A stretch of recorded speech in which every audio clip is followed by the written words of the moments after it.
Hello friends, welcome back to my channel. कैसे हैं आप सब? आशा करती हूँ कि आप सब अच्छे होंगे और आपकी पढ़ाई भी अच्छी चल रही होगी।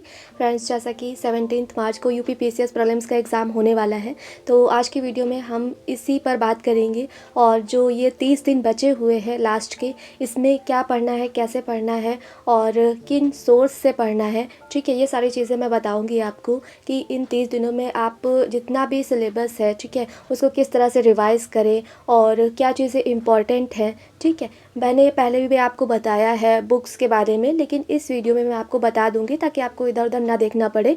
और लास्ट वीडियो में मैंने आपको कहा था कि अपना एनालिसिस करिएगा कि अभी आपका क्या कंप्लीट है और अभी आपने क्या नहीं पढ़ा है, कौन सा सब्जेक्ट बिल्कुल नहीं पढ़ा है और करंट आपका कितना तैयार है। ठीक है, तो मैं ये मान के चल रही हूँ कि आपने अब कर लिया होगा। ठीक है, और जो लोग नए हैं एक बार वो वीडियो पिछली वाली मेरी देख लीजिएगा। ठीक है, काफ़ी सारी चीज़ें आपको इसमें से समझ में आएंगी और आपकी तैयारी प्रीलिम्स के लिए अच्छे से हो पाएगी। ठीक है, तो चलिए आज के वीडियो में देखते हैं कि किस तरह से हम इन 30 दिनों में पढ़ाई करें। ठीक है, तो फ्रेंड्स देखिए, इसमें हम देखते हैं अब हमें किस तरह से पढ़ना है।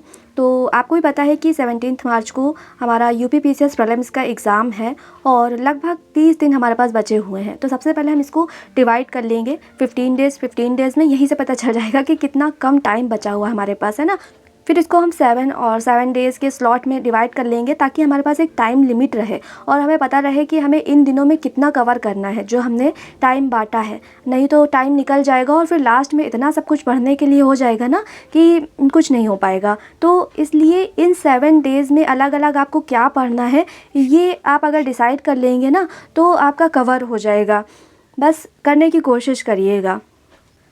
तो देखिए, जो फर्स्ट स्लॉट है 7 डेज़ का, इसमें 16 फेब से 22 फेब तक हमें क्या पढ़ना है वो मैंने यहाँ पर लिखा हुआ है। और इसका पर डे आपको टारगेट में भी मिलता रहेगा। ठीक है, पर डे मैं आपको टेलीग्राम पर ये टारगेट प्रोवाइड कर दूंगी और साथ में ही यूट्यूब कम्युनिटी पर भी आपको मिल जाएगा। तो अब जिसने भी टेलीग्राम नहीं ज्वाइन किया है कर लीजिएगा, वहाँ पर आपको सुबह ही मिल जाएगा। ठीक है, मॉर्निंग में ही मैं अपलोड कर दिया करूँगी, तो आप उसको देख करके अपने पूरे दिन का शेड्यूल बना लीजिएगा और उस हिसाब से पढ़िएगा और एक भी दिन बर्बाद नहीं करिएगा। ठीक है, तो देखिए, करंट अफेयर पढ़ना है। देखिए, अभी ना सब कुछ भूल करके जो हमारे पास एक घटना चक्र आई वाली है ना, इससे काफ़ी क्वेश्चन फंसते हैं। मैंने देखा भी, आरओ में भी काफ़ी क्वेश्चन इससे आए हुए हैं। ठीक है, तो पीसीएस में भी आएंगे ही, इम्पॉर्टेंट है इसको पढ़ना। मैंने देखा है इसमें 224 पेजेस हैं। ठीक है, तो इसको अगर हम डिवाइड करते हैं 7 से तो लगभग 32 पेज पर डे हमें पढ़ना है 7 दिन तक। तो हमें लगभग हर दिन 32 पेज पढ़ना है। 7 दिन में हम इसको कवर कर लेंगे एक बार। दूसरी चीज़ ये करनी है, हमें पीवाईक्यू लगाने हैं, इसको नहीं भूलना है। ठीक है, जीएस के 7 पेपर हमें करने हैं, सीसैट के भी 7 पेपर करने हैं। इतना कर ले बहुत है। तो इन 7 दिन में रोज़ ये करना है कि जो पीवाईक्यू वाले पेपर हैं, ठीक है, उनको पहले लगाना है हमें। जो प्रीवियस ईयर हमें एग्ज़ाम हुए हैं, जैसे कि 2023, 22, मतलब पीछे से बढ़ते हुए हमें चलना है। जब हमारे 7 पेपर हो जाएं 7 दिन में, तब हमें रुक जाना है। ठीक है, तो इससे क्या होगा कि एक तो हमें पता चलेगा पैटर्न, हम एक फ़्लो में आ जाएंगे कि यूपी पीसीएस इस तरह से क्वेश्चन पूछता है। दूसरी चीज़ ये हो जाएगी कि सीसैट तैयार हो जाएगा इससे, है ना। आपका जो भी डाउट है वो क्लियर हो जाएगा सीसैट को लेकर के कि कहाँ हम फंस रहे हैं, किससे हम ज़्यादा नंबर ला सकते हैं, किस पोर्शन को करने पर, किस पोर्शन को हमें छोड़ना है वहाँ पर। तो ये सारे एक्सपेरिमेंट ना हमें यहीं तो करने हैं, एग्ज़ाम हॉल में तो नहीं करना है ना।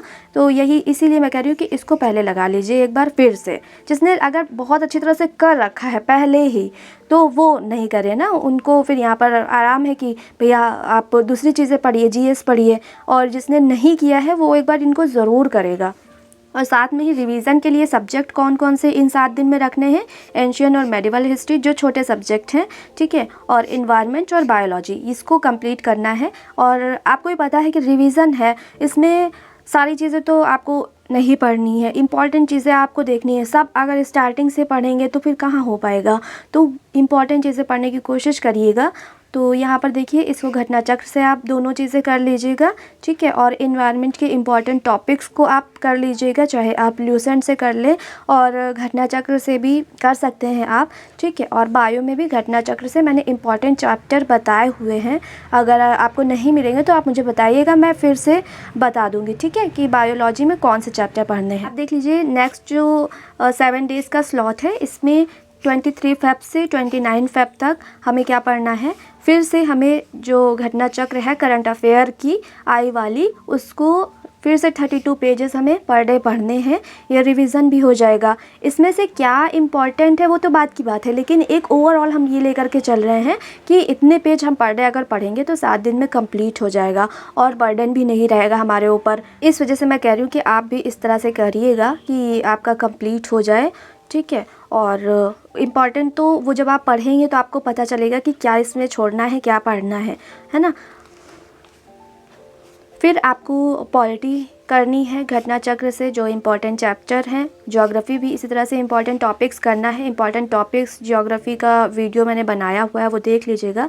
इसमें आप कुछ चैप्टर ल्यूसेंट से करिएगा, कुछ घटना चक्र से करिएगा, ठीक है। क्वेश्चन अच्छे खासे आते हैं, जो मैच द फॉलोइंग में क्वेश्चन आते हैं वो ल्यूसेंट से अच्छी तरह से हो जाएंगे आपके।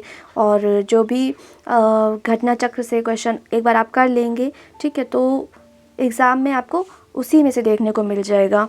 और टेस्ट सीरीज़ यहाँ पर आपको लगानी है, 7 एटलीस्ट टेस्ट लगा लीजिएगा, ठीक है। आप ध्येय के टेस्ट लगा लीजिएगा 7, इन 7 दिनों में पर डे 1 लगाइएगा, 7 टेस्ट लगा लीजिएगा, जीएस के भी और सीसैट के भी। उधर आप पीवाईक्यू लगाएंगे 7 डेज़ में स्टार्टिंग में, और फिर नेक्स्ट 7 डेज़ में आपको टेस्ट सीरीज़ लगानी है, ताकि आप कितना कर पा रहे हैं ना ये भी पता चल जाएगा। फिर आपको थर्ड स्लॉट जो है 7 डेज़ का, इसमें 1 मार्च से लेकर के 7 मार्च तक आपको मॉडर्न हिस्ट्री करनी है। फिर मैं कह रही हूँ क्योंकि बहुत ज़्यादा मॉडर्न हिस्ट्री है, इसलिए सब तो नहीं पढ़ पाएंगे, इसलिए इम्पॉर्टेंट टॉपिक्स को पढ़ने की कोशिश करिएगा घटना चक्र से ही, ठीक है। क्योंकि इसी तरह से क्वेश्चन पूछे जाते हैं जैसे घटना चक्र में दिए गए हैं, और कभी कभी तो ऐसा होता है कि पूरा वैसे ही क्वेश्चन उठा के पूछ लिया जाए। और क्रोनोलॉजी का ध्यान रखिएगा, चाहे वो एंशियंट हो, मिडिवल हो, चाहे मॉडर्न हो, एक के बाद एक कौन सी घटनाएं हुई हैं उनको आप पहले से शॉर्ट नोट्स बना करके रख लीजिए, आपको काफ़ी मतलब हेल्प मिलेगी। ज़्यादातर क्वेश्चन इन्हीं सब चीज़ों से आते हैं हिस्ट्री में। इकोनॉमी आपको पढ़नी है, इम्पॉर्टेंट चैप्टर मैंने बताया हुआ है, मैं टारगेट में आपको दे दूँगी कि कौन से चैप्टर हैं आपको पढ़ना है, ठीक है। और बजट इकोनॉमिक सर्वे 2024 वाला पढ़ना है। और लूसेंट से फिजिक्स और केमिस्ट्री के जो विविध वाले नहीं होते हैं लास्ट में जो फैक्ट्स दिए होते हैं वो पढ़ना है बस, ठीक है। इतना आप एग्ज़ाम से पहले कर लीजिएगा, आपकी काफ़ी हेल्प होगी, ठीक है। फिर फ्रेंड्स जो लास्ट 7 डेज़ बचेंगे, ठीक है, 8 मार्च से लेकर के 14 मार्च तक, उसमें आप क्या करिएगा, यूपी स्पेशल को जो भी पीवाईक्यू हैं उसके वो देख लीजिएगा। करंट अफेयर एक बार फिर से रिवाइज़ कर लीजिएगा, जो भी मिसलेनियस टॉपिक्स होते हैं उनको देख लीजिएगा, जैसे कि जो जनगणना हो गई है ना, और एग्री मिनरल डेटा हो गया, और जीआई टैक्स, और ये सारी चीज़ें जो मैंने एक बार बताया भी है आपको मिसलेनियस टॉपिक्स कौन से होते हैं, इनको देख लीजिएगा। ISFR रिपोर्ट हो गई, और पशु गणना हो गई, और टाइगर रिपोर्ट हो गई, टाइगर रिजर्व, नेशनल पार्क, ये जो फैक्ट्स होते हैं इनको एक बार आप देख लीजिएगा, ठीक है। तो इतना कर लीजिएगा। तो फ्रेंड्स मैंने ये किस तरह से पढ़ना है छोटे छोटे पार्ट में डिवाइड करके आपको बताया है कि आप अपना कवर करिए, घबराना बिल्कुल नहीं है। आपने पहले से पढ़ा होगा, अपने ऊपर भरोसा रखिएगा, और जो चीज़ें नहीं पढ़ी हैं उनको अच्छे से पहले पढ़िएगा, ठीक है। और टारगेट तो मैं पर डे आपको दूँगी, उसकी आप टेंशन मत लीजिएगा, ठीक है, वो टारगेट में कवर हो जाएगा। लेकिन देखिए 30 दिन ना ये बहुत है अगर आप सही से पढ़ते हैं, और कुछ भी नहीं है अगर आप इधर उधर की बातों में निकाल देंगे, ठीक है। तो जो भी आपकी टेंशन है, सबकी लाइफ में टेंशन होती है, सबके सामने कुछ ना कुछ चुनौतियाँ होती हैं, तो उनसे बस पार पा करके आपको क्या करना है कि ये 30 दिन अपने आप को देना है। जब कुछ बड़ा करना होता है ना तो बीच में बहुत सारी रुकावटें आती हैं, ये मेरे साथ भी होता है, कभी मेरी तबीयत ख़राब हो जाती है, मेरी बहन की तबीयत ख़राब हो जाती है, तो सब कुछ देखना पड़ता है इसी बीच। लेकिन जो एक फोकस हो करके पढ़ाई करता है ना उसका प्री क्वालिफाई होता है, ठीक है। कोई भी एग्ज़ाम हो वो क्वालिफाई होता है। तो आप भी बस अपने आप को इन दिनों एकदम पढ़ाई के लिए डेडिकेट कर दीजिएगा और अच्छी तरह से पढ़ाई करिएगा, ठीक है। अब क्योंकि टाइम बहुत कम है ना, अगर देखा जाए तो सिर्फ ये रिवीज़न का टाइम है, तो एक भी दिन आपका बर्बाद नहीं होना चाहिए। वो अलग बात है कि अगर आपका कुछ बहुत ही इम्पॉर्टेंट काम है तो फिर उसको कुछ कोई नहीं कह सकता है ना, लेकिन अपनी तरफ से आप कोशिश करिएगा कि कोई भी दिन ऐसा ना जाए जिसमें आप ना पढ़ें, ठीक है। और अगर आपके और भी कोई डाउट है तो आप मुझसे पूछ सकते हैं, और प्लीज़ वीडियो को लाइक किया करिए, शेयर ज़रूर किया करिए, ठीक है, और चैनल को सब्सक्राइब कर लीजिएगा। मिलते हैं नेक्स्ट वीडियो में, तब तक के सभी को ऑल द बेस्ट और बाय बाय।